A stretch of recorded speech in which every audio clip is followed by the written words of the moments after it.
Hello, so this is an instructional video on what I do every single time that I edit a video. First off, I go to the Blackboard homepage.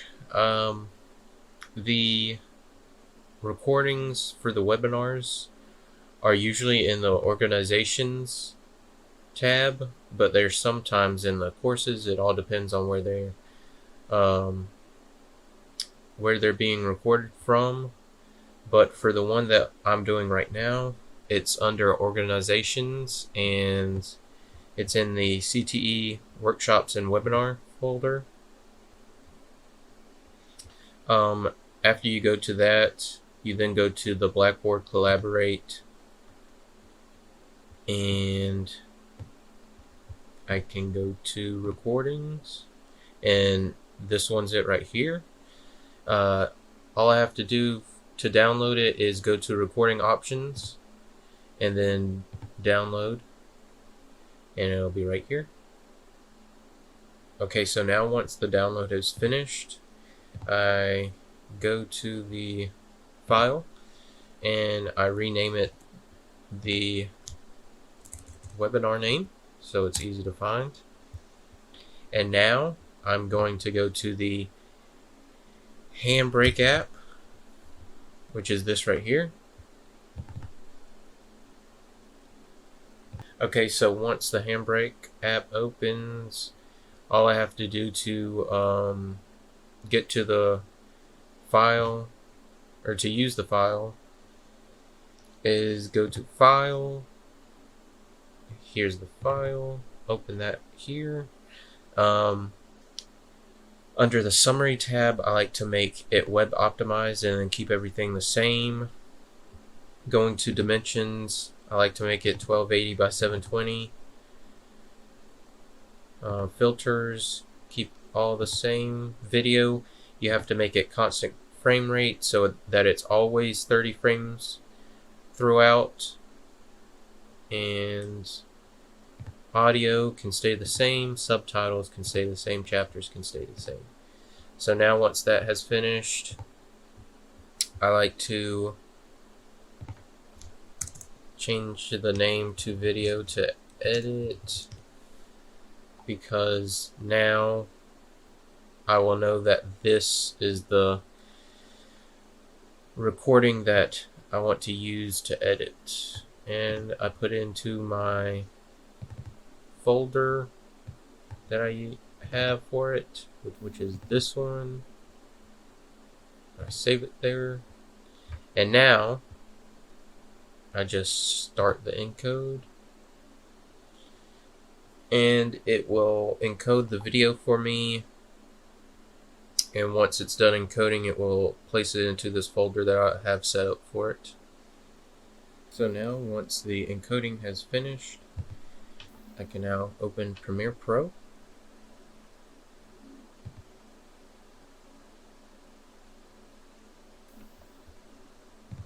I can create a new project. I'm going to call it the webinar name.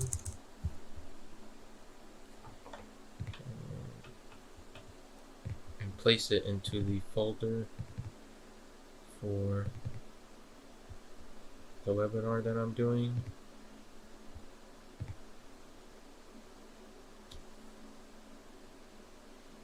Now I can import the video into Premiere.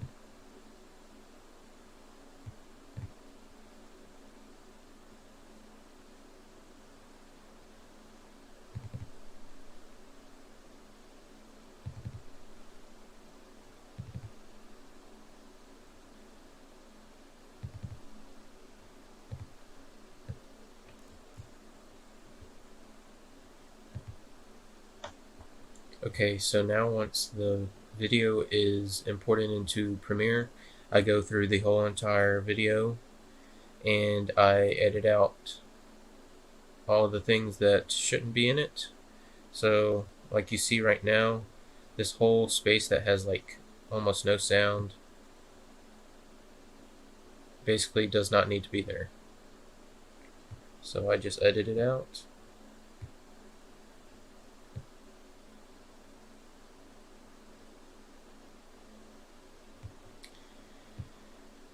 And now I'm going to watch the rest of the video and edit out what doesn't need to be in it.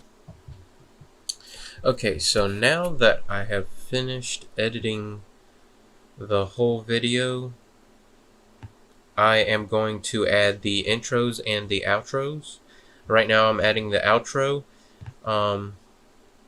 So I get it from right here, and I just drag it in and put it right there at the end of the video. It looks like this.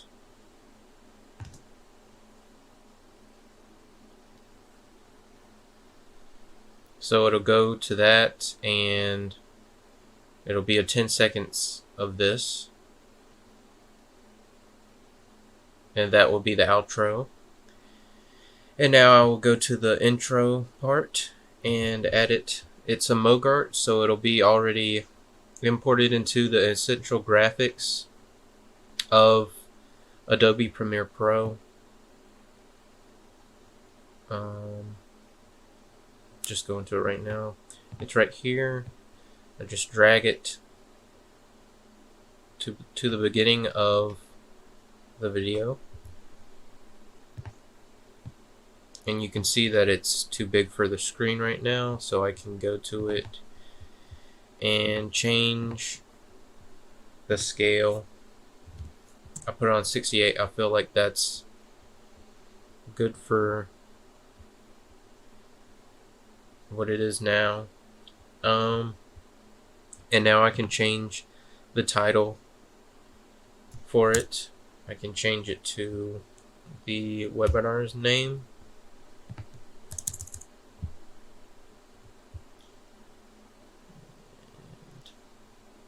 I like to save it. And now you can see that this is going to be the intro.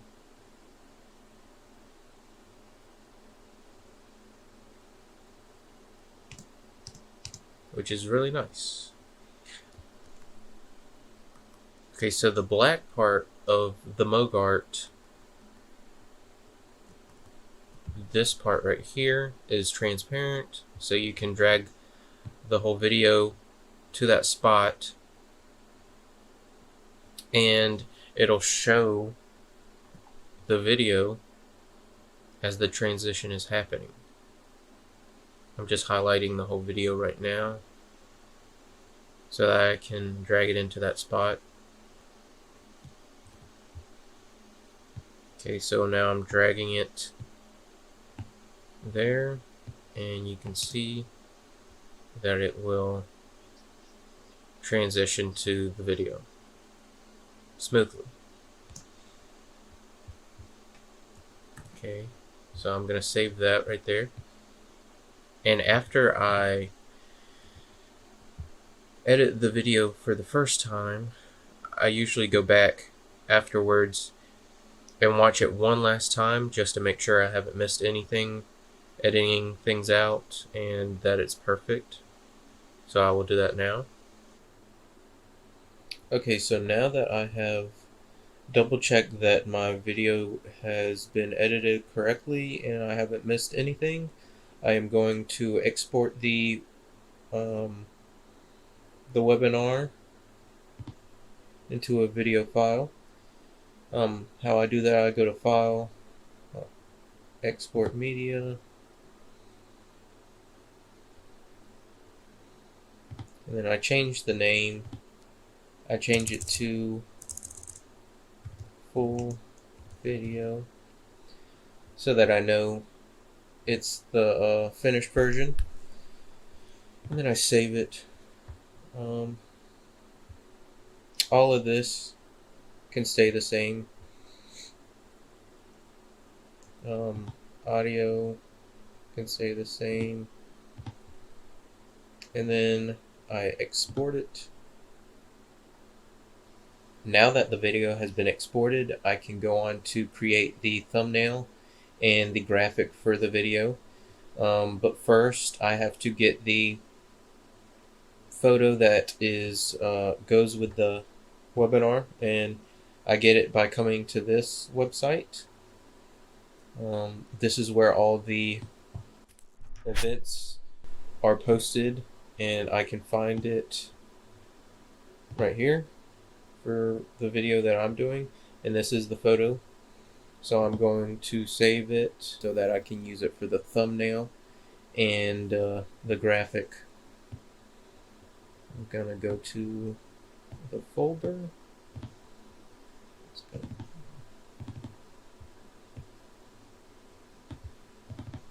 here, and I'm gonna save it. Now that I have the photo, I can go into Photoshop so that I can create the thumbnail. Now that I'm in Photoshop, since I've already done previous webinars, edited them, I can use one of theirs as a template. I can just open it, and then I usually just save it as the new webinar that I am doing.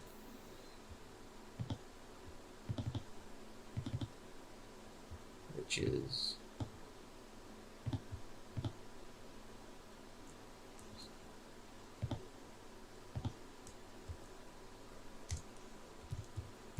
and I call it the thumbnail, and I save it, and all I have to do now is get rid of the photo and also change the title. So I'm going to change the title first. I'm going to just paste it in there.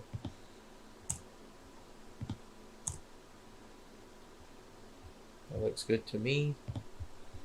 And then I'm going to place the photo in there.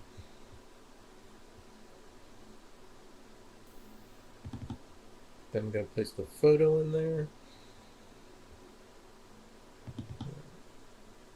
So just drag it in right there.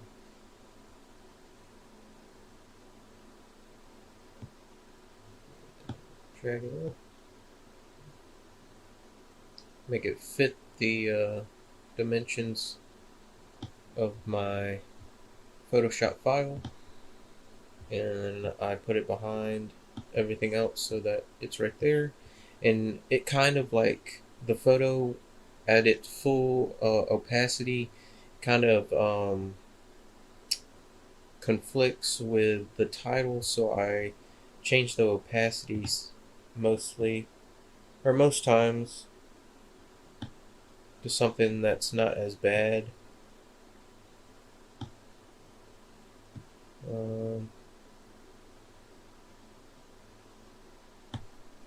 That looks good to me. And then I save it, and then I export it. You can export it as a PNG, but I like to do it as a JPG. All I do is, and I've noticed that for YouTube you should do it as 1280 by 720, or else there would be like bars on the side, black bars, which I don't like. So I keep it 1280 720 for the thumbnail, and I export it, and I put it into its folder, correct folder.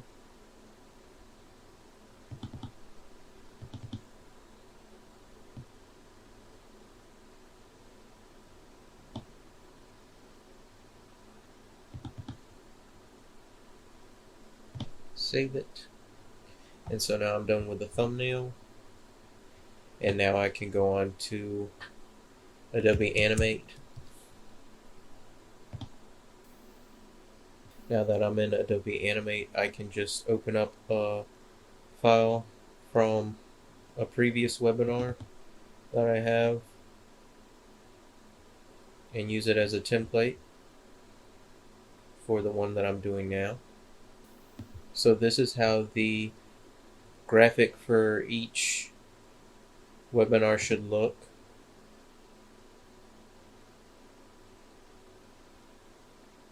And I've set this up so I can just change the photo right here. I double click, it's a symbol, so I just change the photo inside of it to the one that is for the webinar that I'm doing now. I just get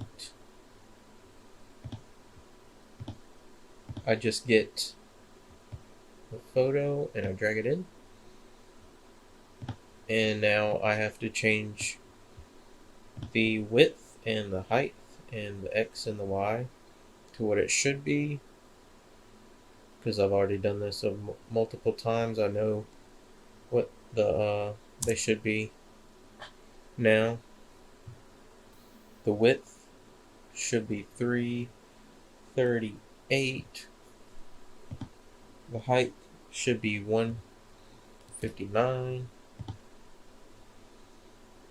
The X should be negative 168, and the Y should be negative 79. And now the photo is in its right position.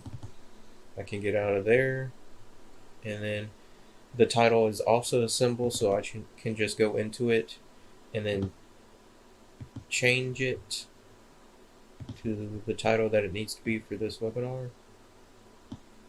I just paste it in there, and then I do that to make it look good.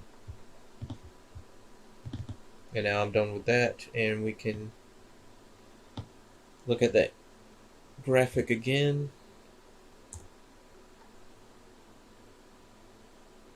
And now it looks good for this webinar. So now that the animatic has been completed, I can save as, and I'll save it as the name of the webinar, and I'll put it in its correct folder, which is this one. And I'll save it there. And then I'll now export the video as an animated GIF. And I'm making it a GIF so that it can replay on loop for when it's posted on social media. I changed the width and height to 1280 a 720, but if it's 931, that's fine. I keep it as the transparency is not on, so there's a white background for it, because when it's transparent and there's no white background, it doesn't look as good. So I just like to keep that off, the transparency. And now I can save it as the animatic, but I have to wait for it to process.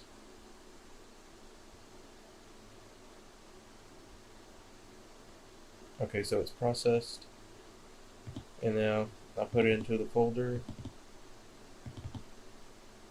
save, and now it has saved, and I'm done with the animatic. Next thing is posting it to YouTube.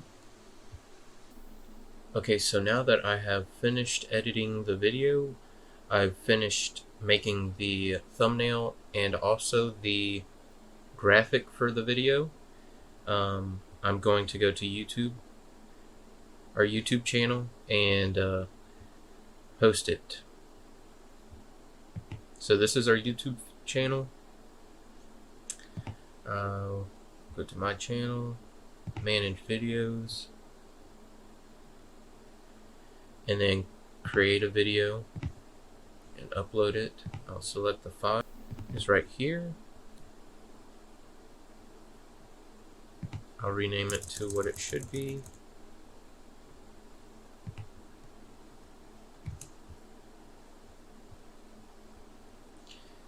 And now I will add the thumbnail, just upload thumbnail, and then it will be this one.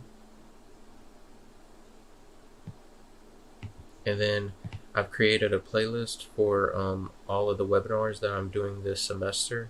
So I'm just going to put this video into that folder. And then I say no, it's not made for kids. And next. have to wait to add the outro because it hasn't finished processing yet. And then I unlist it so no one can see it right away. And then I save. And now I just have to wait for it to upload. Once the video has finished uploading to YouTube, I then go into it and edit the description. I add this to each video. I sometimes will just keep it like this, or I'll just add something else to summarize the video for viewers. And then I go into the actual video, and now I have to create the end screen for the video. And to do that, I'll create an element for video, and I'll move it to where the outro starts.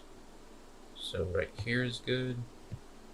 And then I'll move the video part and place it in the watch more.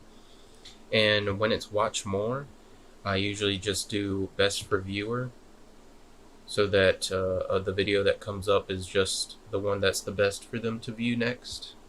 And now I have to do the subscribe, so I'll create another element, and it's subscribe, and I'll just place it right there, and also put it right here, down here, and save it.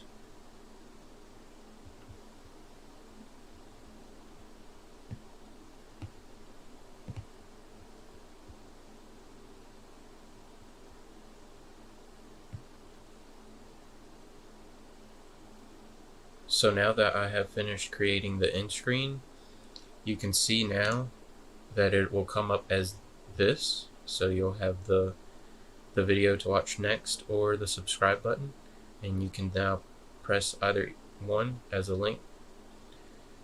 And after all of that, you're pretty much done with uploading it to YouTube. And now I go on to emailing it to the presenters.